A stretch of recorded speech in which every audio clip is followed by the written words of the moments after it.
This one we set up the front bunch of them, pick up burs and get them out of the way, and then the back set pick up the nuts. And we have this thing set up so that you can put it on a quick attach on your skid steer. Yeah, skid steer tractor.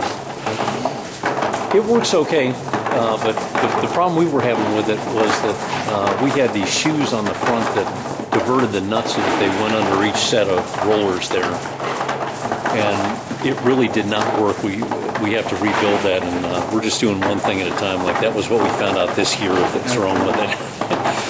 And then we built a machine that'll take the burs and take the nuts out of them. Okay. And so you can have that on the back of the same tractor that you're using this thing on. We may be able to perfect that, and Silas, the guy from Nut, was good enough to donate almost all the stuff that we used on that. Okay. But we split it up into small. Operates independently. It's because we're on fairly uneven ground here, and so if you try and make a big roller, it'll skip spots. Yeah. Any low spot would be bad. Yeah, these little guys, they'll go up and down.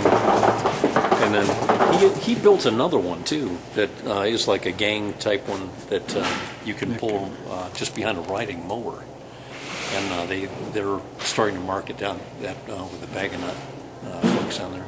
Now, have you looked at any like the pecan harvesters that sweep it all up and pick it up? Or yeah, I have. With that, the one Savage makes one that actually I think works okay.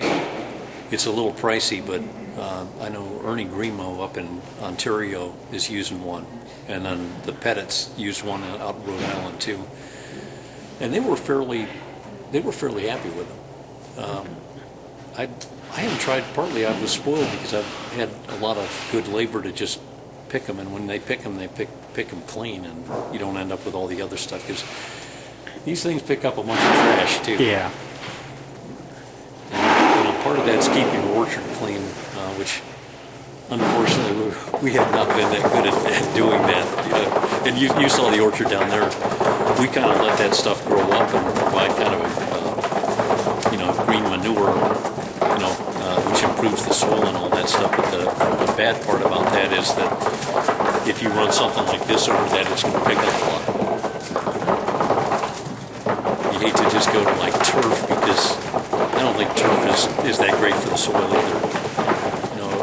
Or the wildlife too. I like being able to provide a bunch of native plants and flowers and that kind of thing to support butterflies and honeybees and everything else that's there because when you look around, those corn and soybean fields don't have anything in them that they can eat.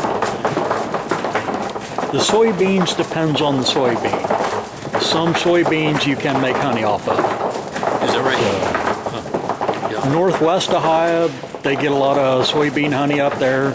Some people say it depends on whether it's a white or a purple blossom on the soybean. It may depend on the soil. Down where I'm at, I've had probably 1 year in the past 10 years that I got a soybean flow. That's something. Yeah, I didn't know that. That's but I think it's a very limited little flowering time, and it's not going to support a bunch of wildlife. That's for sure.